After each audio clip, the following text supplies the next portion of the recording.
Hi, welcome to Retro Restos. So we took delivery of this old Fireblade this morning. It's been pouring down with rain all day. She's in the garage now. We're having a good look at her. Let's go and see what we need to do. Let's take a slightly closer look now then. So we know that the front end is pretty badly mashed. So there it is. We've got a new screen. We've got a fairing to match, which is cool for the nose cone. What else?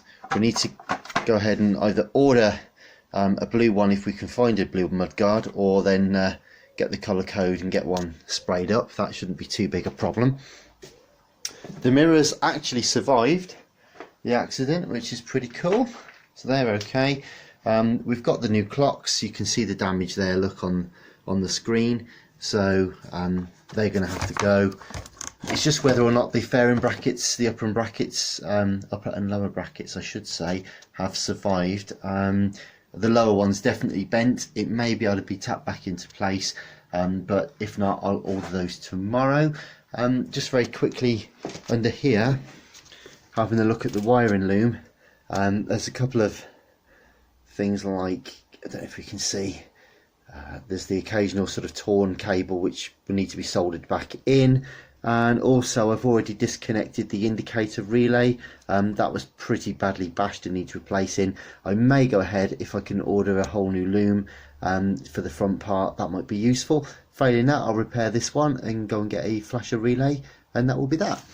So first things first, let's get some of these parts off. So here's a slightly Heath Robinson tool here. I haven't got my other tools with me at the moment. So yeah, just making something up out of my very old screwdriver, but it's doing the job. So we'll just get this mudguard off and then see the rest of the damage. So here are all the damaged parts. You can see the clocks there, the windscreen nose cone, or at least what's left of it, and of course half of the mudguard. Couldn't imagine where the other half is, somewhere in pieces, no doubt. I'll be keeping the original indicators and the inner fairings. All that OEM stuff is pretty good and still salvageable, so we can go ahead and use all of that. Now fastenings, of course, we all know it's good practice to keep them in little bags. What I also do, excuse the really poor light, it is getting late now, is to keep the plastic broken tabs and things like that, because you can use them to do plastic welding, use them as spares, reinforcement parts, or to replace broken lugs on fairings and things like that. So it's always worth keeping those odds and sods. Put them in a little pot or something for emergencies. They do melt down rather nice with sort of plumbing adhesive, and you can make a nice plastic paste. But yeah, let's go and have a look at the rest of the bike now and see what we've got left. Okay, so here's the front of the bike now, without the plastics on there. We can see a bit more of the extent of the damage now. The bracket for this, of course, for the mountings are in two parts. There's a lower section, and you've got the upper section which carries the mirrors and the screen. Now, it's hard to tell at this stage whether both parts need to be replaced. Clearly, that one there is all squiffy. It's whether or not we can salvage the top one at this stage. I'm not quite sure if it's bent or if it's just at a funny angle because of the bracket underneath.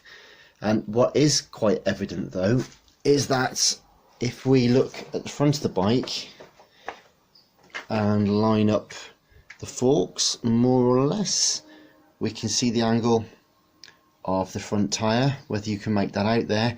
To be central, it's about there, which of course makes the steering wonky. So the forks may be bent, they may have just twisted around during the impact, so we'll slacken everything off a bit later and just see if we can straighten everything up. So here we have the upper bracket. It was a little bit bent, especially around the centre section there, and you'll see the witness lines, as it were, in the light there where it's not quite perfect.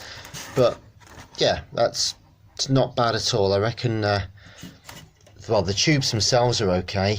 It's a very solid, quite sturdy bracket actually, and it's about 30 quid give or take, maybe sort of $40–50 for a replacement one. So I think for now I'm going to brush this down and give it a clean and try it. I can always of course get another one if I need to, but for now that should just do the job. Now if we look at the lower one on the other hand, That one's got a bit of a tear, you can see in there. It's properly bent out of shape around the bottom there. Yeah, it's mangled look underneath. It's completely off to one side. It might be a bit of fun, see if we can straighten it up, but in all honesty I think we're going to have to put an order in for a new one. So I did start to straighten this bracket out. Made it better, made it worse, made it better again, but to be honest, look, some of it is so bad and it's completely rolled off over there. It's way beyond repair really. I mean, if you had all day and wanted to patch it up and weld it and tap it to your heart's content, then fair enough, but to be honest, I think that's 30 quid I'm just going to have to fork out for a spare, but that's not the end of the world. In the meantime, she is starting to clean up a bit and we'll be able to address the suspension geometry very soon. In the meantime, we've got the wiring loom out, which is a good thing.